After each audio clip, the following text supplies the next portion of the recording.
The Mustang sales have doubled. Yes, you heard me correctly. The S650 Mustang sales have doubled. We reported an increase for the October, and we just got the numbers for November.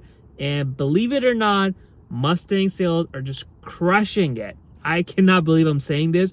For 2-3 years that S650 Mustang has been out, we've been reporting sales decrease and how it's not selling. But today, we're going to talk about the numbers for the November. It sold 4,200 units, which is already an increase compared to the October when we reported 3,800 units. Now, it's double compared to 2024 November, where it managed to sell 71% less units. So you can see the Mustang sales have almost doubled year over year, and that is very exciting. We're going to talk about why the sales are increasing and some of the good things that come with it, and unfortunately some of the bad things. So let's talk about the obvious why the sales are increasing. So obviously we had a stop sale back in August for the body control module recall, and that got fixed. So we were hoping to see an increase on the Mustang sales, and that did happen. We saw an increase in October. But at that point, we were thinking that it may have been just because the stop sales was done, there was a fix for the recall, and people who couldn't buy them in September are getting them in October. It kind of made sense. So obviously, we thought the November sales are going to be back to what it used to be, which is not good. But Ford managed to surprise all of us by breaking that sales record from the October and also the year over year, where it actually increased almost 100%. And one thing interesting about all of these numbers is it's November sales. It's not, summer sales where the sales are high.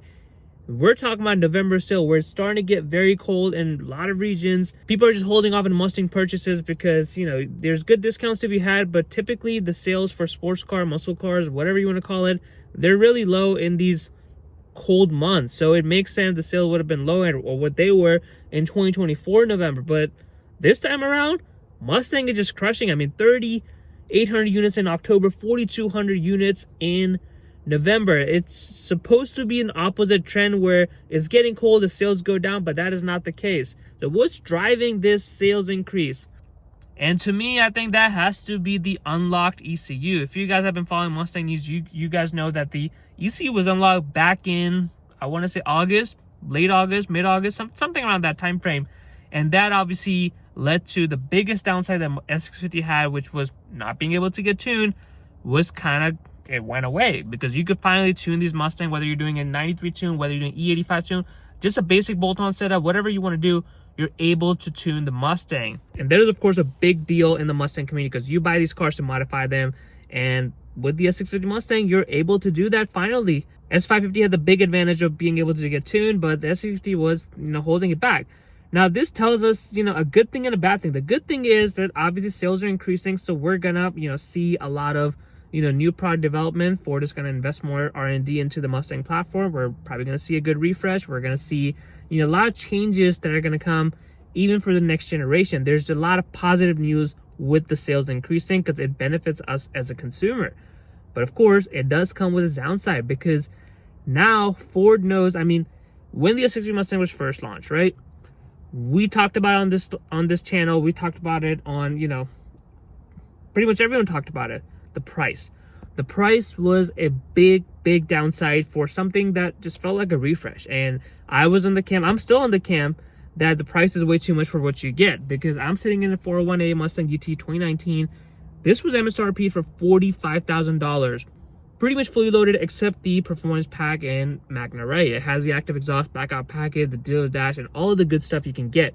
Now, if I was to get the same car in 2026 Mustang, it would cost me close to $60,000 in MSRP for a car that just hasn't changed much. And that to me is just ridiculous to be able to have like similar style car with similar features, similar powertrain, but you're paying 15 grand more. I get, 4 or 5 grand more because the newer generation, you have some updated feature that I couldn't get in the S550. But dude, paying $60,000 for pretty much same car is just absolutely nuts. So we all thought the S650 Mustang was headed towards failure because of the pricing. But that proved out to be wrong. And I think that's where I'm concerned, because this basically tells Ford that you could charge whatever you want, aka $50,000 for a base GT. And because you're the only one outstanding right now who's got manual transmission, naturally aspirated V8, muscle car look, you could get away with it. And that to me sends the wrong message to Ford. I'm not saying Ford is gonna, increase the price even more because sales are doing good. we're definitely going to see some improvements because of the sales, but I think it just sends the wrong message to Ford also that, you know, no matter what you charge, people are going to buy it if you are able to sell it, you know, for a unique product. And I mean, it is a unique product. You just can't get anything with the manual transmission, naturally aspirated V8 since the muscle cars have been gone. The Camaro has been gone. The Challenger has been gone. I mean, Challenger came back in the form of Charger, but let's not talk about it, right? So we're basically at a point where Ford is able to get away. I mean, when I got my car, you could get a base GT for like $36,000. MSRP was probably like, I want to say $40,000. You could probably get out the door by $35,000, like a base GT. Now, to get a base GT, you're looking at close to $48,000 to $50,000 out the door, even with the discounts. So I think Ford is definitely gonna be in a position where they might not offer too many discounts because they know that they can get away with it and still able to charge whatever they want. As long as they offer the V8, as long as they offer the manual transmission, people are gonna pay it. I can totally see Ford trying to come out with a manual transmission Mustang GT with the Tremec and basically using that as an excuse to overall increase the price for the S650 Mustang generation. So, I mean, I don't want to be negative about it because this is obviously good news. I think Ford is definitely going to see it as a positive message. But I think unlocked ECU is what's driving a lot of the sales, which is kind of puzzling to me as well because maybe it's, you know, psychological. Because most people I've met, 90% of the people who have had Mustangs, Cars and Coffee, people I've come across, they are just going to do stuff that is not going to require a tune. You're going to do a catback exhaust, you might do an intake, you might do headers, lowering the car, wheels and tires and all that stuff, and you're pretty much done. And that's how my car currently sits. Like, I am tuned, but, you know, yes, I'm getting more power with the E85 tune, but overall, it's just a bolt-on car. Or you can't even say a bolt-on car, I just have a catback exhaust.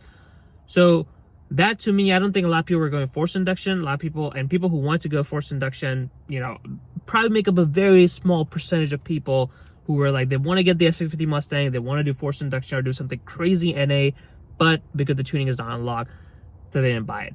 The most people who are going to buy a S650 or any Mustang for that matter, 90% of people is just who leave it stock, or they're going to do minor bolt-on just to kind of personalize the car, but that's about it. Nothing crazy that's going to come out of it. But now we've got a Mustang that's like close to $50,000, $60,000 that, you know, people are buying probably most likely because of the unlocked ECU. That was one of the main comments that I got on my last video when we reported the sale, that because of the unlocked ECU, we're seeing the sales increase, and that might be true, but I'm hoping Ford doesn't see that as a signal that people will buy whether the unlocked ECU or not. People are going to buy regardless of the price, and they will pay to be part of this unique muscle car, pony car club, because we've got this unique, you know, naturally aspirated V8, manual transmission, even the 10-speed transmission is pretty good with the S650 Mustang. So I'm excited that the sales are increasing. I'm excited that the refresh is going to come out. I'm excited that the new S750 generation, whatever they want to call it, is going to actually have some improvement because Ford is actually making money on these cars.